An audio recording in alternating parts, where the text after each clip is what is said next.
और आज हम बात करने वाले हैं विज्ञान के उस आईएमपी क्वेश्चन की जो एग्ज़ाम में बार बार लगातार आया है और इसके आने के और भी ज़्यादा चांस है। और अगर आप साइंस के स्टूडेंट हैं और 10th पास भी कर चुके हैं तो यहाँ पर आज हम ऐसा कुछ सीखने वाले हैं जिसका आपको साइंस में नॉलेज होना ही चाहिए। कुछ हम परिपथ के चिन्ह बनाकर आपको बताने वाले हैं और ये चिन्ह अगर आप साइंस के स्टूडेंट्स हैं तो आपको आना ही चाहिए। तो बिना वक्त गवाए हम शुरू करते हैं। परिपथ में चिन्ह का सीधा सा मतलब है शॉर्ट में किसी का चिन्ह बना देना। यानी कि अगर आपको शॉर्ट में प्रतिरोध का चिन्ह बनाना तो कैसे बनाएंगे, शॉर्ट में अगर आपको बल्ब का चिन्ह बनाना तो कैसे बनाएंगे। पूरा का पूरा चित्र बनाकर तो काम होगा नहीं, इनके सिंबल्स बनाने पड़ते हैं जिनको हम बोलते हैं प्रतीक। और आपके लिए हाजिर हैं, शुरू करते हैं।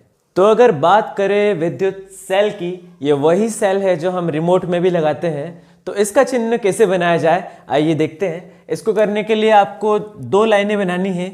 दो लाइनें मतलब वो एक ही लाइन को आप इस तरीके से बनाइए कि ऐसा लगे कि बीच में से वो छुटी हुई है। पहली वाली लाइन के सामने एक खड़ी लाइन बना देना है इस तरीके से, और जो बाद वाली लाइन है वहाँ पर छोटी वाली लाइन बनानी है ठीक सामने।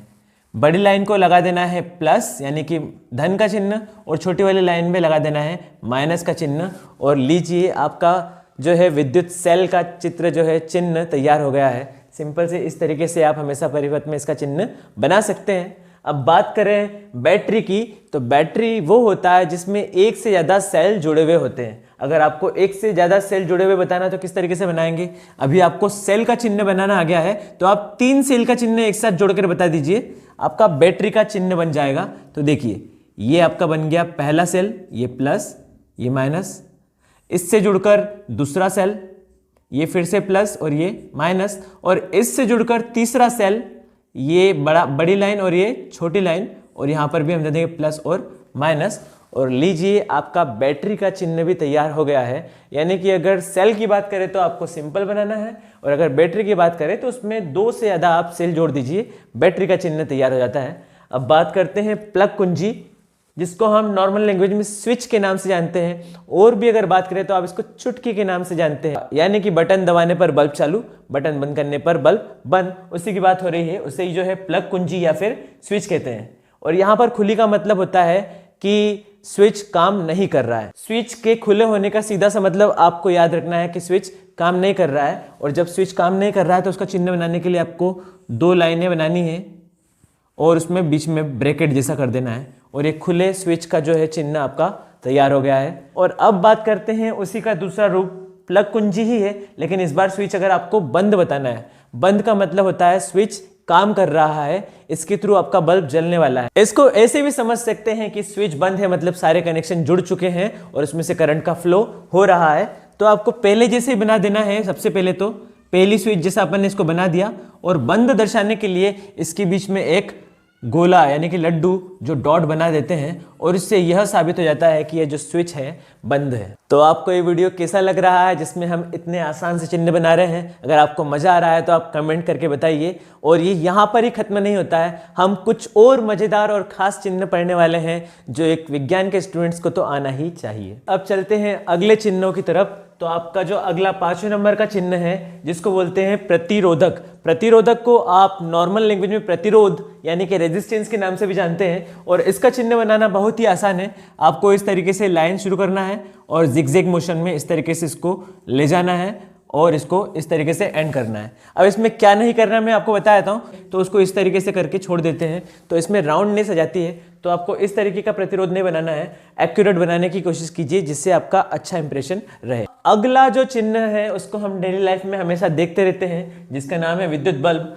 नॉर्मली वो जो घर का बल्ब होता है उसी की बात चल रही है। विद्युत बल्ब बनाने का सबसे आसान तरीका ऐसा है कि आप इसे ऐसा करके एक लाइन बनाते हुए इसके ऊपर स्मॉल एम बना दीजिए और इसको इस तरीके से एंड कर दीजिए। ये आपका बल्ब का चिन्ह हो जाता है। और अगर आप इससे ज़्यादा स्टैंडर्ड बनाना चाहते हैं तो मैं आपको एक और बता देता हूँ जो बल्ब की तरह ही दिखता है। आपको बल्ब जैसी आकृति बनानी है और उसके बीच में इस तरीके से संरचना बना देनी है, तो ये बल्ब का चिन्ह हो जाता है। इसके बाद देखते हैं वोल्टमीटर। वोल्टमीटर वो होता है जो वोल्टेज नापता है यानी कि विभवांतर नापता है। तो वोल्टमीटर का चिन्ह बनाना बहुत ही आसान है। आप सबसे पहले एक गोला बनाइए और उस गोले के दोनों तरफ एक एक तार जोड़ दीजिए, और वोल्टमीटर इसका नाम ही है तो इसके बीच में V लिख के एक तरफ लिख दीजिए प्लस और एक तरफ लिख दीजिए माइनस।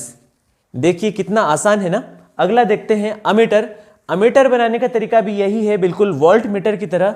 आपको एक गोला बनाना है, उसके दोनों तरफ वायर जोड़ देना है और बीचों बीच लिख देना है ए। इसके एक तरफ रहेगा प्लस, एक तरफ रहेगा माइनस। तो इस तरीके से आपके अगले 4 महत्वपूर्ण चिन्ह भी तैयार हो गए हैं जो आपको पता होना चाहिए।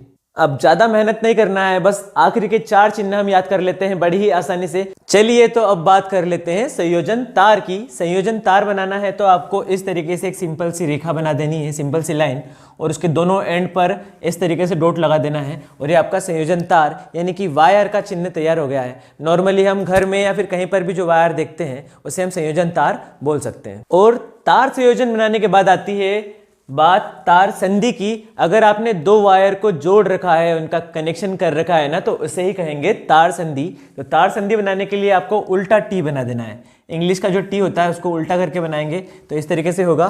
और इसमें आपको कहाँ कहाँ पर पॉइंट लगाना है ये याद रखिए। एक पॉइंट यहाँ पर लगा दीजिए, एक इनकी संधि जगह पर और एक यहाँ पर। तो देखिए इस चिन्ह को देखकर यह समझ में आता है कि एक वायर तो इस तरीके से गया है और दूसरा वायर इस तरीके से आकर इस बिंदु पर जुड़ रहा है। तो यही तो है तार संधि। कितना सिंपल है।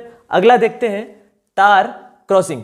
तार क्रॉसिंग का मतलब ये होता है कि एक तार के ऊपर से दूसरा तार जा रहा है लेकिन वो तार पहले वाले तार को टच नहीं कर रहा है, वरना जो है शॉर्ट सर्किट हो सकता है। तो अगर आपको तार क्रॉसिंग बताना है तो आपको सबसे पहले इस तरीके से एक रेखा बनानी है, उसको गोल करके इस तरीके से एंड करना है और एक रेखा नीचे बना देनी है। अब आखिरी स्टेप ये होगी कि इसके बीचों बीच से एक सीधी रेखा आपको निकाल देनी है।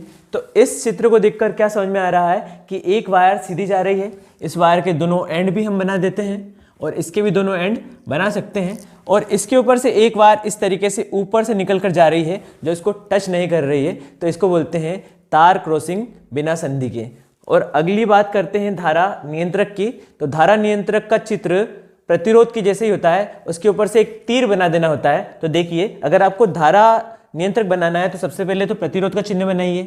प्रतिरोध का चिन्ह अपन अभी ही थोड़ी देर पहले बताया गया था, तो वैसा ही बनाना है। इस तरीके से हम प्रतिरोध का चिन्ह बना देंगे और इसके ऊपर से एक तीर का चिन्ह बना देना है और यह बन गया है धारा नियंत्रक। धारा नियंत्रक का काम होता है करंट को कंट्रोल करना, यानी कि विद्युत धारा को कम या ज्यादा करके कंट्रोल करना। तो यहाँ पर आपके सारे के सारे आईएमपी यानी कि महत्वपूर्ण जो चिन्ह याद हो चुके हैं, जो आपको विद्युत के मायने से याद ही होना चाहिए। अगर आप कॉम्पिटिटिव एग्जाम के स्टूडेंट हैं तो भी आपके लिए फायदेमंद है, और अगर आप 10th के हैं तो आपके लिए मोस्ट आईएमपी क्वेश्चन में से एक है। तो आप इसे पढ़िए, कॉपी में बनाकर देखिए और कमेंट करके ये बताइए कि वीडियो आपको कैसा लगा। क्या ये चिन्ह आपको अब बनाने आ गए हैं, यस और नो। मिलते हैं नेक्स्ट वीडियो में नेक्स्ट आईएमपी टॉपिक के साथ। Thank you very much. जय हिंद।